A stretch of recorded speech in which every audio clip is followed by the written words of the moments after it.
अतिवृष्टीमुळे प्रचंड मोठं नुकसान हे आपल्या सर्वांचं झालंय।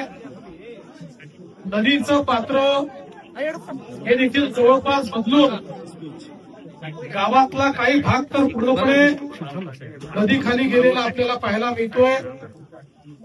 लोकांच्या घरामध्ये देखील मोठ्या प्रमाणात पाणी हे शिरलेलं आहे। त्यामुळे घराचं नुकसान झालंय, अन्नधान्याचं नुकसान झालंय, शेतीचं नुकसान झालंय, गुराढोरांचं नुकसान झालंय आणि परिस्थिती खरोखर अतिशय चिंताजनक अशा प्रकारची आहे। ही सगळी मी प्रत्यक्ष आपल्या डोळ्यांनी बघितलेली आहे। सरकार म्हणून आपण हा निर्णय घेतलेला आहे की आपण सर्वांना मदत करणार आहोत। शेती करता वेगळी मदत करणार आहोत, घरांना मदत करणार आहोत, अन्नधान्याची मदत वेगळी करणार आहोत।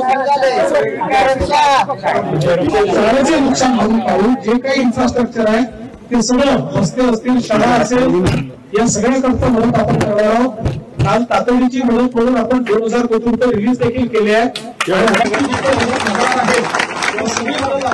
या व्यतिरिक्त आपण साधारण टंचाईच्या काळामध्ये जे काही निकष लावतो ते सगळे म्हणजे त्या संदर्भात आता आपण विजेचं याचं तर आपण शेतीचं बिलच घेत नाही, पण त्याच्या व्यतिरिक्त शेतसारा वगैरेचे जे काही नियम आहेत ते सगळे नियम आपण या ठिकाणी सगळ्यांना लावणार आहोत। कारण एक प्रकारे जसं टंचाईच्या काळामध्ये पाऊस नसल्यामुळे परिस्थिती तयार होते, तसं अतिपावसामुळे या ठिकाणी ही परिस्थिती तयार झाली आहे आणि म्हणून त्या निकषाची सगळी मदत ही आपण या ठिकाणी करणार आहोत। आणि मी आपल्याला हे आश्वस्त करतो की मदत करताना राज्य सरकार कुठेही अखडता हात घेणार नाही।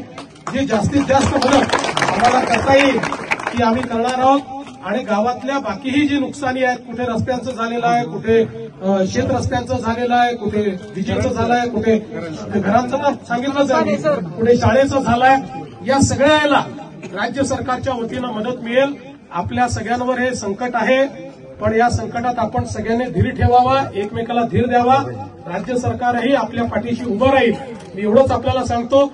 आज मला अनेक गावांमध्ये पोहोचायचं असल्यामुळे मी काही फार लांबलचक या ठिकाणी भाषण करणार नाही, पण एवढं सांगतो पूर्ण व्यावसायिकांचं नुकसान त्यांनाही मदत करू, व्यावसायिकांनाही आम्ही मदत करू।